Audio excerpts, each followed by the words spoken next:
twetaaga kusomesa somo ye minister kati ye minister yabihandling ebyo n'aleeta balooya n'aleeta bakanso n'aleeta basirikale ne bagenda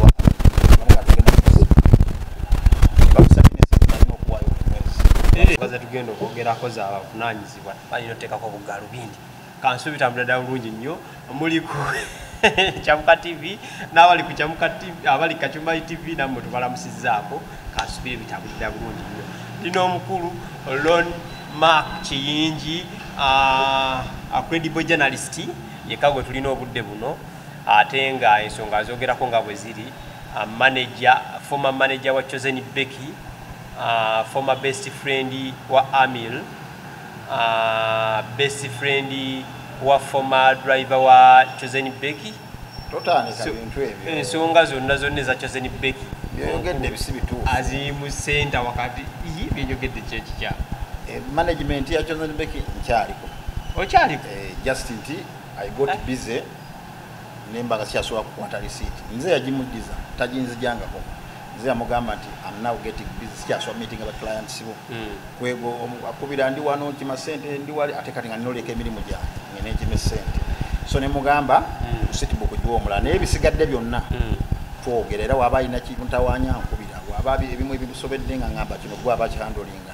paka akujjako obudde tunafuna information eri balanced kubanga mbadde njagala ebi nanti ngeza okulaga kati obo yagala okumanya ebifa mu nnyanja ate katwagala kubuuza goonya obo yagala bibuuza nga bi ate kati leero mbadde nsaba interview eno tugikolenga nga munnamawulire kuba oli munnamawulire ali credible tetugikola nga manager oba ali ku management y'omuyimbi kuba akasaati kayinza okusinga amaanyi kyoyagala kyekola okay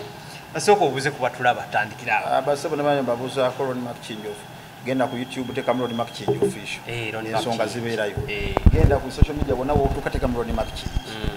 tukwasaganya ebintu tubikola waliwo omulimu gwotakoze naye emirimu egisinga gikoledde mawulire buli kyenkoze kikoledde mawulire because obulamu bwaffe bwonna like half of my life ebadde mawulire nti mawulire twagatandika tukyali bukedde eyo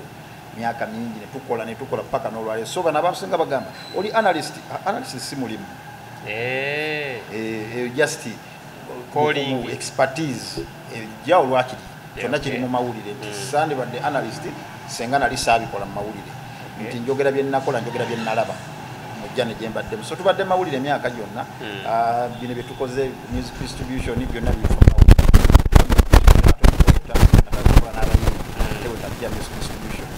akola tunes byonna era byabayimbi naye ate ne mawulire nali mpandika ku bayimbi so kitegeeza obufunze entertainment yonna mawulire okay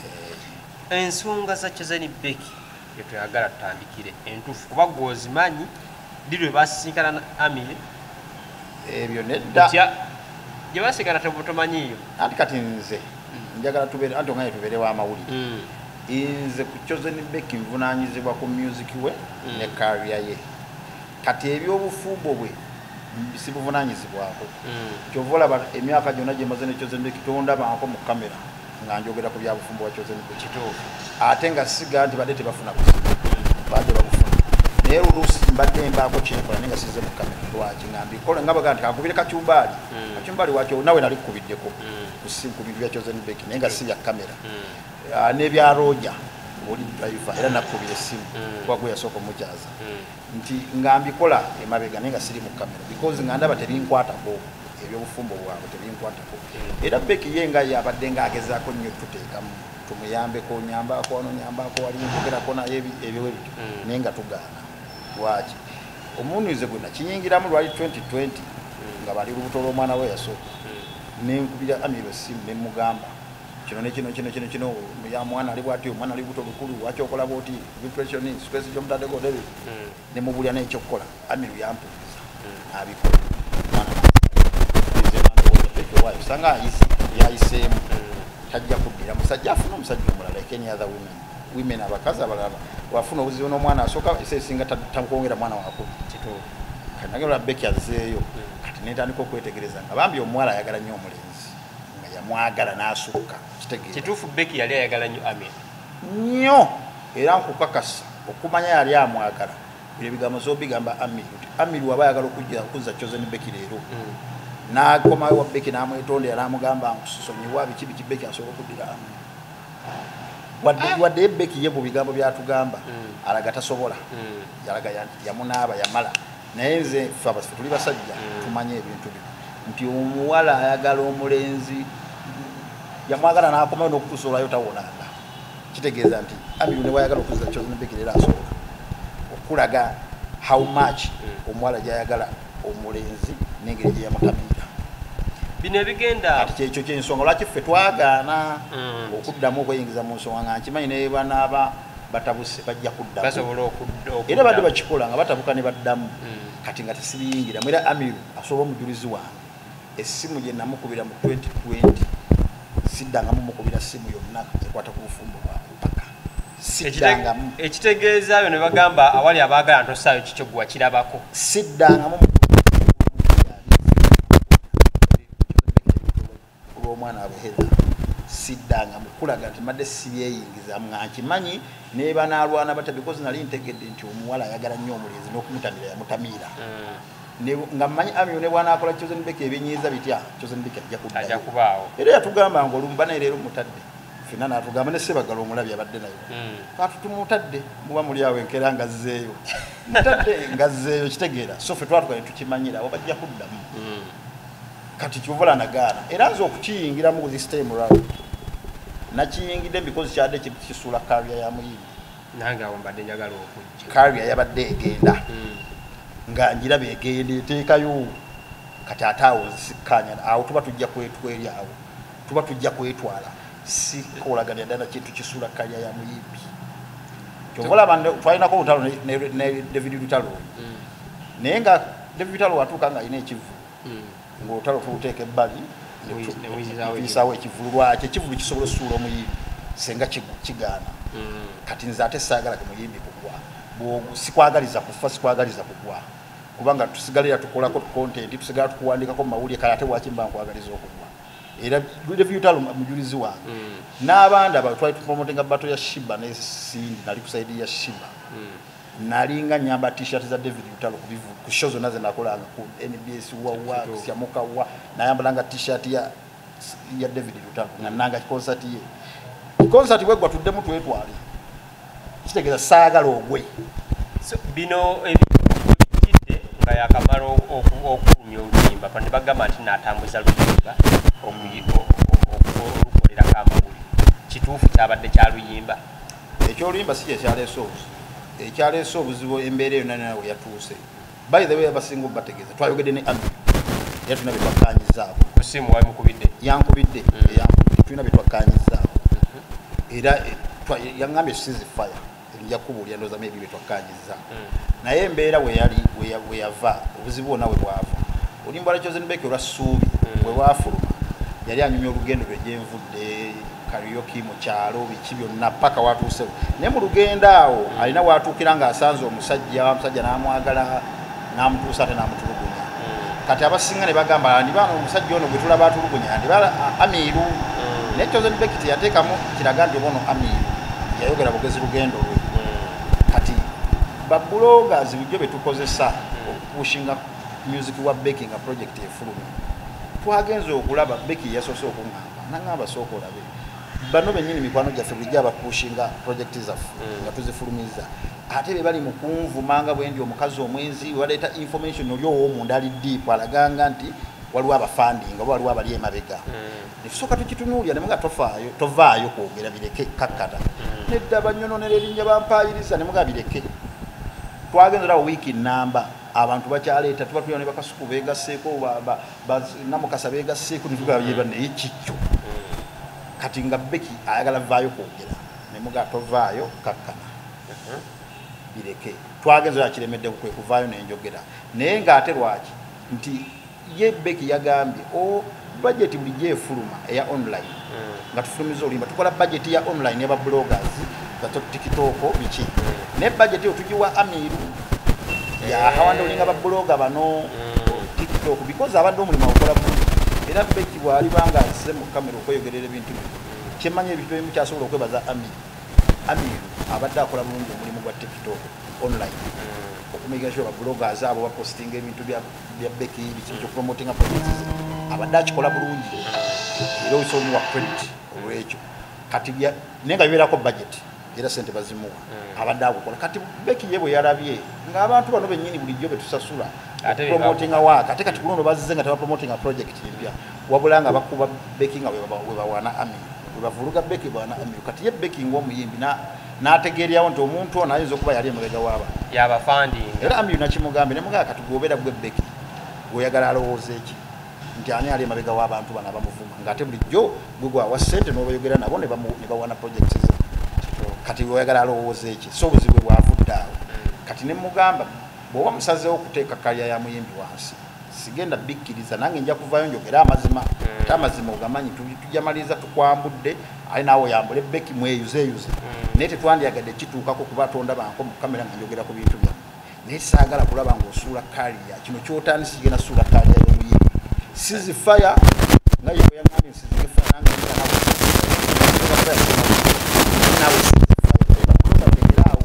olinga agamba nti nno kituufu ye yakiri emabega abuloga tebeeyiza byabo anti kati wadde scenario oba ogamba yakiri kubanga ye Becky nagamba babuloga be bamu bulijjo betusasula era nga bapushinga project zaffe nga zifuuzi ate wekibanga ku luno bwenyininyini betusasula bulijjo ate kati be bali mu kutuvuma n'okuvuma omuyimbi nga ate bayogera bya music bali muyogera bya family bamuteeka wansi kitegeeza wandu baaliwo bakoleraani ku luno ani aba abasasula kitegeeza kati ye Becky toyinza munenya kulowooza bwato ku ami kubanga yadde amanyi oyo bulijjo era gwe mpa ssente okubahandolingira kati ami lwasobola okuba nga si ye yababadde n'emabega naye ate kubiri ku mmeeza omuyimbi tokunenya kulowooza bwato kitegeeza oba ffe management y'omuyimbi totunenya kulowooza ki ami tolowooza nti nno ekyamulumye oba n'okubabeera emabega oba nabo kuba babeera bamumanyi ng'oba boogera bonna kyekyokubeera nti no talabirira baana ng'ate abadde abalabirira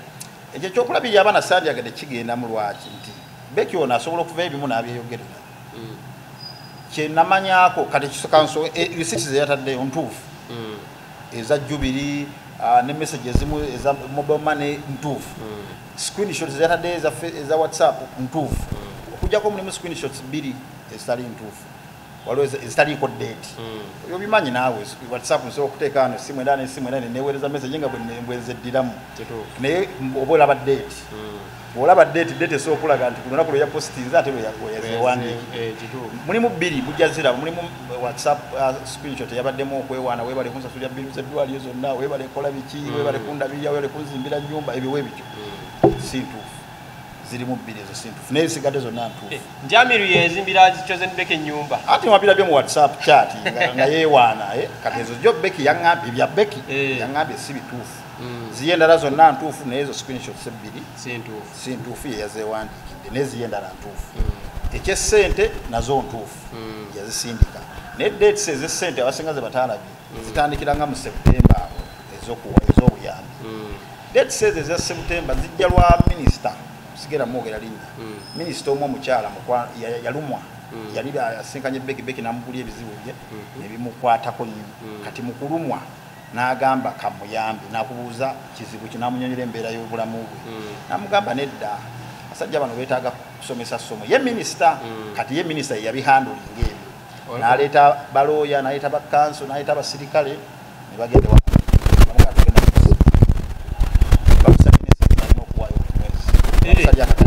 buli mwezi nakuzomeza 15 leta sente byali bituusaawo bwe zikulema tugenda kusiba kati ezo sente zolaba zasasula akakadde akamu kewalabye mu risiiti kitegere era yaziwaayo September n'awaayo October na omukazi wa Jubilee yagenda n'asima eza Jubilee eri ku restaurant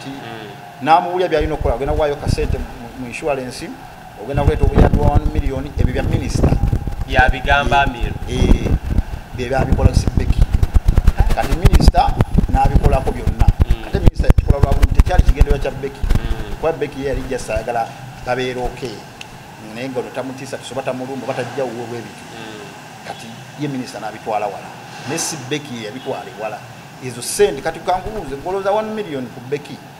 Becky ayinza okujja mu kamera oba n'akayaniya 1 million ku budget ya Becky ogimanyi sente zasobozesa okulabirira amaka ge abaana be ye breadwinner waabwe bw'omanyi sente z'abakozesa omwezi kitegeeza nti 1 million ziyambako tetuga nti ziyambako naye ziba ntono compared to sente Chosen Becky z'akozesa naye ekyo nakyo tekinenyeza Chosen Becky kya minisita yakikola era sente zo Amiri yaziwaayo kuba Becky nabadde mubuuza yakomadde nagamba yaweereza naye kati ziri January tannaweereza naye nga date yayise naye Lola Becky tannamukubira simu bakiteekako bagamba minisita nti oyite yakoma oweereza kubanga sente zayagala yali tayagala nkituuke neeyo nga muyibi yali yagala kikati gwe Becky just tata wabana kubeerawo akatono konna kasubire nenga bali nekyo yali yakivaako kyembadde ngeza okulaga nekyo Becky yakivaako ekyobuyambi kubanga teyali tuseko yo level leta yani yeye tayagabako minisita nti njagala Amira Mpobya minisa yakikolanga ye naye Becky yalinga kyayagala kubeera okay kale yene Becky leyo nakyomunenyamu maybe so kyogera ko masa naye ngada yayina esobuyi naye ku kino tomunenya ku kyobuyambi si yakiteekawo okitegedde kyajja kuzisi yakiteekawo nimadde okeza okulaga nti kati Becky sente na Amira nako ziweereza era zitandikawo September paka kati January watanabaweereza naye abadde aweereza just myezi esatu era jazira risiti zitandikira September November okitegeera tekuliko siti ya nkadde kuba tebyaliwo kati mbadde ngeza okugamba nti era Amiri bwe yankubidde simu ne mugamba kotandise okujjayo empapula bw'oyagala Becky naye atandika okujjayo empapula kuba ebyempapula bimanyi abakazi kizibu bawangula abakazi balina obujulizi ne mugamba kati kotandise okujjayo empapula nasasula kino nasasula Becky ajjayo empapula eza buli kimu oba n'ebifaananyi kubanga ali lubuto ajjayo atandika n'okujjayo bazita batya polisi biki ezo wabirako emisango ku polisi byonna byonna abijjayo sokoleke Becky yatuuka n'owabira emisango ate ngezaako okulaga nti byonna byonna abijjayo empapula osobola owangula omukazi we bitandika byampapula era namugambye nga bw'ogaye tusizinge fire because zino otalo gy'oyagala odutwala ojjamaliza lukwambudde ate ne Becky nga lumwambudde naye era omukazi ajja kuwiininga oli omukazi abadde nga ne ssente tosobola kuleeta lutalo lwakulaga nti gwe abadde amulabirira abajja kuwangula so tukikomye wano tuleme kitwala wala because ebiraga saagala onyiigire omukazi asobola okuwangula ate n'onyiiga okitegeera notaka n'okugamba nze asudde ebintu so tukikomye wano naye naawe siizinga noona asiizinga era endagaano bweri kati endagaano gye twakoze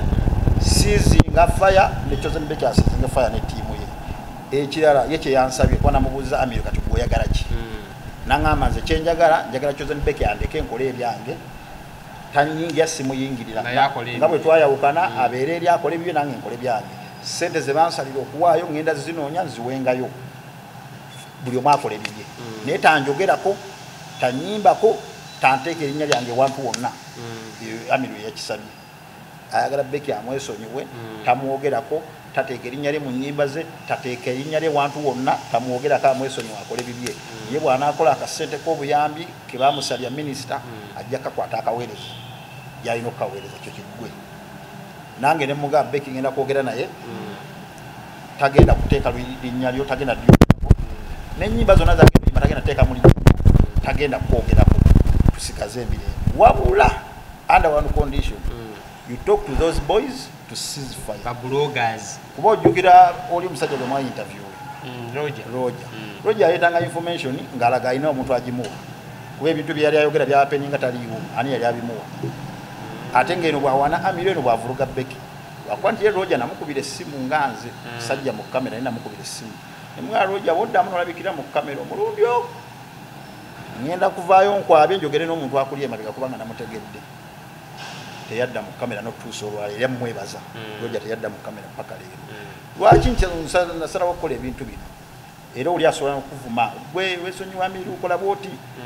kubanga tebamanyi tubadde mu ndongo mu nebbanga kacyumbaali teriyo kintu kisudde kaliya z'abayimbi bakazi kusinga bintu byabo 99%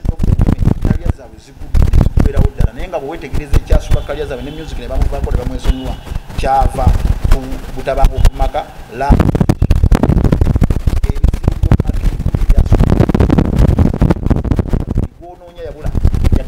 bundi takyalabika yaddawa genoononyereze kaliya ye yabwetya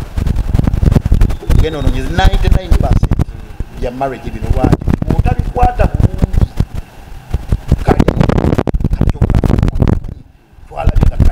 Becky egenda bino ebyobufumbo bino bisuula Karia ne bikwerawo ddala. Chosen Becky wakati mu kunyigiza nnyo Amir ye talina buzibu yakola yali perfect. Chosen Becky alina obunafu ekisooka ffe bitwamunenye sagala yingira bya bufumbo byabwe ajja byeyogerera nyenze njogerera byaffe byadde bituyingirire no mundo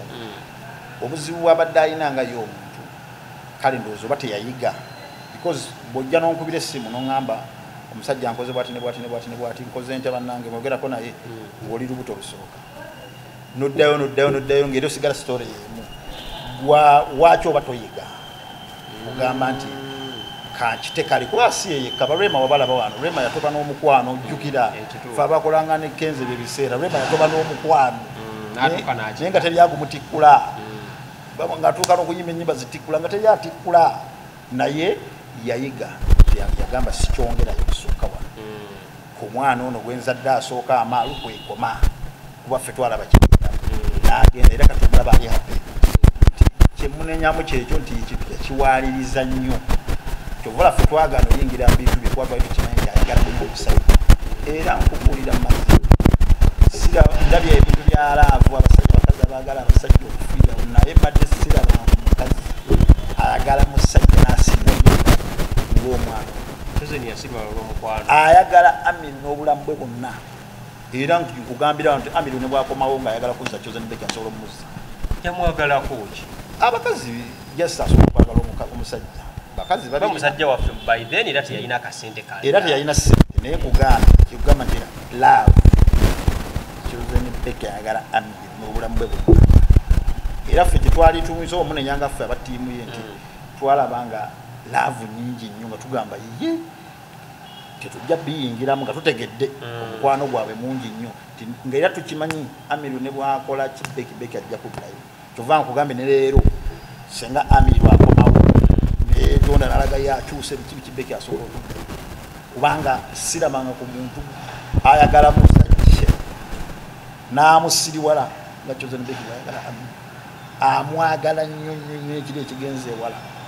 kati bino ebizze bibaawo mwebadde bibakosa bitya nti n'abaana abamu baleka siba Amir ebibadde tebituyingirira ffe ye ng'omuyimbi adde bimukosa ye ng'omuyimbi abadde ng'olusa abeera depressed n'omulaba naye kati ffe nga tetubiyingiramu bikozi bya famire ffe tusigala ku bya ndongo kati Amir ate kirungi abadde tayingira nnyo eno mu ndongo kukyankalanya abadde tabikola era nga lwavuddeyo olw'olumu abadde ng'olumu abikola naye era ng'okireka ne bagamba Amir atutte ssente za kino tabikoze simanya za promotion naye nga tokiyingiramu era Amir simu kubiraako simu omugamba nti wayi Amir lwaki wakoze bwoti kuba mbamanyi eyo si department yange kati nga gwe manager kuba at the end of the day bibeera bikosa kalya y'omuyimbi wabeera tayimbye nga tali mu muudu biba bikosa bino ebintu ebyapeninga nti ate Kadir yeegasse ate alivudde munne obadde tobiraba Kadir balimba babadde nga balimba Kadir kati kankuba ekintu kimu ku Becky era ne Amir asobola okyogera Becky oyo bw'aba ayagadde ayagala abantu abamusemberedde okumpi bakimanyi nti waba akwagadde akwagala kati fena yatwagala yatukolera ebintu mwezi ogamba bbaawa nze twabeerako ne Becky oyo mwezi oza nze bbaawo nga kolera ebintu mwezi ogamba gwe bbaawo ne surprises nga azikuba mwezi ogamba gwe bbaawo naye lwaki nga omukoledde naye n'akukolera omuyambye naye n'akuyamba omwagadde naye n'akwagala ye Becky nti Kadir oyo omu ku bantu abasinza okubeererawo Becky ennyo mu bulamu bwe bwonna ne birthday yo gye mwalaba gye baakola kyebakolera Becky surprise sente zonna zaali za Kadir bakuba titwayagala kiteeka mu mawulire naye zaali za Kadir nti Kadir abeereddewo Becky nnyo fena tumubeereddewo naye Kadir amubeera nnyo ng'afunirawa anti abadde mukozi wa Becky kati nga jjukira alina otambula naye buli lunaku ku mikolo yakuba ebifaananyi kati gy'okumubeera close n'omuntu oluusi olaba wanyigirizibwa wosobola omuyambira kati ku baana abo oluusi abaana beetaagayo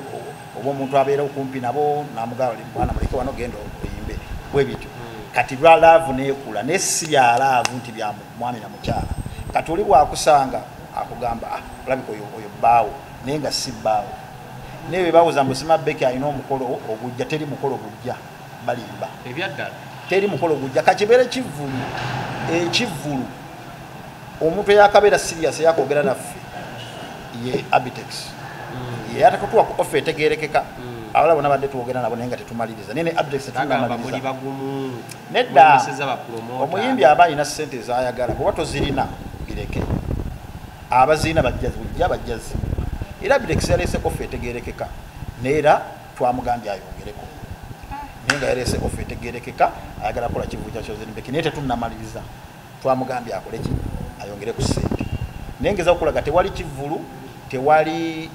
bufumbo naye kyetwagala era Amiru nakimugambye nze ngenda kwogera ne Becky tagenda kwogerako tagenda kuteeka linnya lye wantu wonna naawe osizinga effayo eri buli kimu kiggwe kati Becky kyokka era kino nkisaba Amiru Becky kyokka kyetwagala omulekera tumuleke ayimbe oluyimba nga luva ku mutima gwe jasi wadde luva ku mutima gwe talina tteeka mu layini ziraga nti ayimba ku Amiru talina tteeka mu linnya lya Amiru kati ng'okugamba taata w'abaana bange gwe nazalamu abaana abasatu yankola bwati ne bwati tokiteekako oba okimaze otulaga nti oyimba kwani oli ku Amiru ate waliwo omusajja bamuyita Amirikwe yankola bwati n'oba olinnya olikyusizaamu era kiba kiraga oyogera ku Amiru tokikola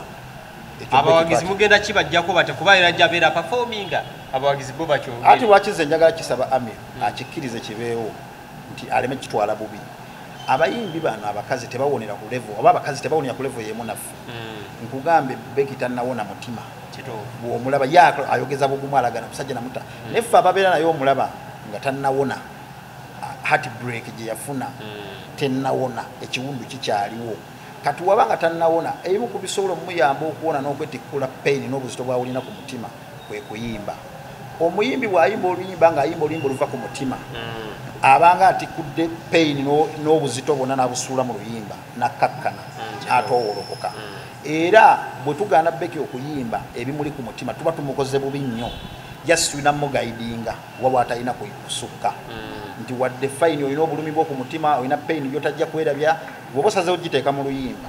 weegendereza obutayingirira nnyo Amiru weegendereza obutakulosinga Amiru tusigaze emirembe kati ng'olwo oluyimba lwa Ssuubi olulaba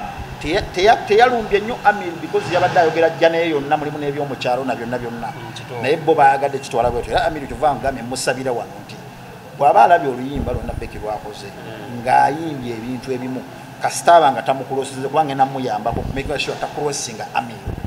amulekere emirembe gye Amiru akole bizinensi ze ne Becky akole ebibye naye kyetwagala Becky amuleke kala ayimbe ebimuli ku mutima genda olabe Rema 2017 2018 gye gyali emyaka gya Rema emizibu nga laavu tewakyali ddala nga n'omusajja avuddeyo wakane temwabimanya naye genda olabe ennyimba Rema ze yakola mwekyo ekiseera yakolanga ennyimba awo zisiri muyembe golooza yaki yali azikola ng'alina bye yeetikkula ebimuzitoowerera yakola ennyimba nga ziba nnyabo baguma yazikola mu eyo ekiseera 2018 kati zengezaako bajjukiza mumulowooza ki yali Rema yali akola ennyimba bwezityo mu ekyo ekiseera yali alina kyali mu kwetikkula era bwe yakyetikkula bw'ati n'atoowolokoka tugenda oyingira 2019 nga Rema ayimba zigutujja ng'afunye process era mu 2019 yennyini ayimbye zigutujja netulaga n'omusajja omupya otegeera nga kakkanye kyovula omuyimbi si kirungi mugana kuyimba bimuli ku mutima nti Amiru kino kimusaba nti aleke Becky bw'aba ayimbye oluyimba ng'ayimba ekimuli ku mutima amuleke jasinze Becky ngena mugayidinga butakulosinga Amiru amulekere emirembe gye naye kyetugamba abayimbi bonna abakazi abasinga bagudde lwa relationship kalya zaabwe ne zigwa wali abagosipa bali ebwebwe obamanyi abali mu America abo bamanyi temubamanyi omusayi gwa Yesu gumala mama va ku Judith babiri ali Canada naye naye era bya bufumbo naye genda olaba abali mu America obamanyi omuwendo abagenda nga mwe mulowooza muwooza omuyimbi gundi yaddawo ya gospel yali ayimba obulungi kadi abazisuulawo dda babivaamu ey'okuyimba naye ogenda okunoonyereza butabanguko bw'amaka violence w'amaka relationship love and marriages ebyabaleetera obuzibu kyovula nti ffe abamu ababimanyi bw'olabanga omuyimbi wo kyayolekedde tumutangira mangu ne tuvaayo gwe n'ovuma Ronimaka wesonyi Amiru kubanga tomanyi kisobola kuva mu kino. Amiru alinawo chance y'okulaba abaana be bw'abeera abeetaagidde. Ekyo Becky nakimugamba ne minisita baakyogeramu abaana asobola obbalawo waayagalira. Abaana asobola obbalawo waayagalira era Amiru takina mbuzibu ne bw'omubuuza kyogamba Amiru bagaana olaba abaana tasobola. Era baabikkaanya era ffe nkunyonyere bibadde bitambula bulungi kati gobalamu omwaka mulambo okuva ebaayawuka guweze baayawukana mu January 2024 negoloza wabadde wawuliddeyo obuvuyo bonna bibadde bitambula bulungi nga teri buvuyo paka oluyimba luno bwe lwafulumye so kyengeddezaako okugamba nti nga tuwumbawumba omuyimbi Chosen Becky ali mu mbeera ki kati amabegako awo wiiki eri ewedde abadde bubi nga n'okulya talya nga bamuleetera ebyo nga tetunavaayo ffe nga n'okulya talya kati abasinga embeera tebagimanyi gyabaddemu omuyimbi omukazi taba mugumu nnyo nga ffe basajja omukazi taguma nnyo nga ffe basajja abasajja osobola okumuvuma n'onfiirako enkeera nenje emmere yange nengera nenchakala nengera nenyumirwa nga tebinkwata naye for the women oluusi bambi bibalya nnyo so bibadde bimulya nnyo ng'obulumi alina bungi banze kugambye n'okuwona tannawona hati break ekyamuluma kati obulumi obwo nawe bwegatta atuuka n'alemererwa n'okutta olwo abamubetta gwe n'osanga omukazi yesse gwe n'olugamba ate tonima kati mwayamba muyimbi n'atuuka n'okunywa obutwa nga mutunula kati tukikola ate mbuwaaki muvuddeyo okitega kyegamba ate bwafuna obuzibu oba ne bagamba nti Chosen Becky anywedde obutwa kubanga tomanyi byayitamu ng'ate tubanenye ffe tumanyi byayitamu tumanyi nti kati fine Amiru yagenda amaze omwaka mulamba kati baayawukana naye ono omuwala ye tannawona akyalina ekiwundu kati gwe kitegeeza nti abakazi abaali bamenyeko emitima bino mubimanyi nti olwedde oba olina payini yo nowogattako ne stress endala webikusukkako swano nnyo obutwa kati Becky embeera gyabaddemu nti abadde alina payini ey'omutima omutima gukyamuluma tannawona kati ate stress endala ezijja ezetolwa kaliya ye wezimwegattako ayinza olemererwa nanywa obutwa oba nayetta oba naava ne mu music walabako wano Winnie Lwaju we yaposinga n'agamba agenda ava mu music nga stress esusse kati ffe betutayagala tugamba let's help this girl wekiba kikyetaagisa era kyovala ne Amiru kye yakoze okunkubira essimu twogere nakyo nakyagadde tukaanye tumanye nti wano tokrosingawo ne Chosen Becky wano takrosingawo kola emirimu gyo ne Chosen Becky akola emirimu gye mwagadde kuddingana nga abaagalana muddingane in harmony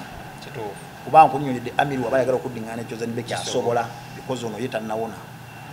basebo ne banyaba ensonga zeezo ne Chosen Becky mugambe njagala mulabako tunyumyemuko twamuganye tajja kwogera kati lwaki Chosen Becky ajja banyumira nnyo ng'amaze okuwona walabako Rema we yali ng'akyamenyesa omutima yali akola interview jukira omukulu yatusibiranga ezi ebbaluwa ezo zijjukira ebyapa byange Rema yayogeranga kyeyayogera ne Rema we yamala okuwona omutima kati omulaba asobola n'obyogerako ng'aseka kubanga amanyi kyaggwa kati Chosen Becky ajja banyumira nnyo mu maaso wali nga ateredde era nze mugamba ayongere oyimba ennyimba eziva ku mutima gwe kimuyambeko okuwona atoolokoke then ajja kujja mu maaso wali nga musanyufu ayinza owona amangu ng'afunyeyo omuntu amubeesabeesa namutwala ku ice cream namutwala